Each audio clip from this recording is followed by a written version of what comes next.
siya dun. Talagang sinadya niya isama sa Oo, as in. Baka naman ililigtas Hindi siya. ililigtas niya, pero parang hindi na niya na... O hindi niya sinadya talagang pumunta doon para mamatay. Parang bilang maso pa rin sa tao natin. Kasi yan din naging, yan din pinakahawa ko ngayon sa sarili ko. Kaya ako naging ano dito siguro. Hindi ko man maipalawanan ng maayos at maganda eh. Siguro naman naintindihan naman ng lahat. Ikaw nga kuya Ace, pa-explain mo nga. Sige na. Unang tingin mo pa lang, parang babaliwalay mo siya kasi unang basa mo pa lang, di mo na agad maintindihan. Kaya naano ako na intrigue ako, baka pwede natin gawin thought for the week or gawin natin thought of the week or thought of The man. the whole life. Kasi this is basta.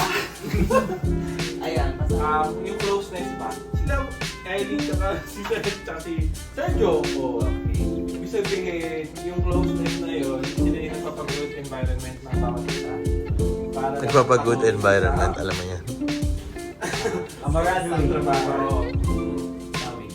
Alright, regarding parenting tour, ang topic po natin for today, ang OPL na i-share ko sa inyo, isa din sa natutunan ko at na-realize ko, is about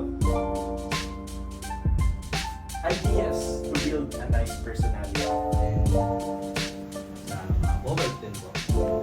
Tama, office. Napapasaya natin lahat ng amo natin. Kaya sabihan tayo ng good girl. Dalawa na yun. Then marami tayo ngayon. So first natin, mas makakamura tayo at makaka-reduce ng cost. Next po.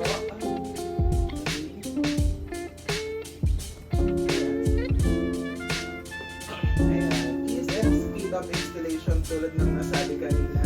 A simple position gasket and cooling. Housing. What is a plunge?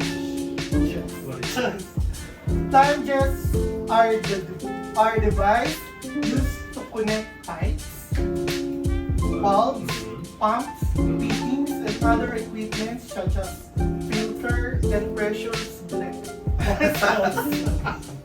Yeah. It Hindi is mo nakikita si Jesus Christ sa buhay nila. Kasi nga tayo naging pasimuno pa yung mga reactions natin, paano tayo mag-respond sa mga bagay-bagay. Hindi natin iniisip na gano'n. Kasama natin si Jesus Christ pero ganun tayo mag-act.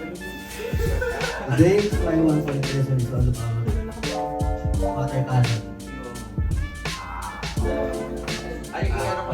Sabi mo kung ano na. Papakilala ba ako? Kasi po hindi ako nakasama sa Mandaluyong. Parang sana ako nila ako nakilala. Tapos nalibak po tayo dito. What to eat? Ibig sabihin, may nag-i-evolve tayo. Tayo pala tayo. Yun siguro magic na yung para sa akin. Para sa ating lahat. Yun lang po siguro.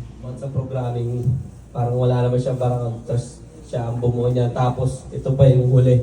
Yung nakagulat, yung AI, Artificial Intelligence.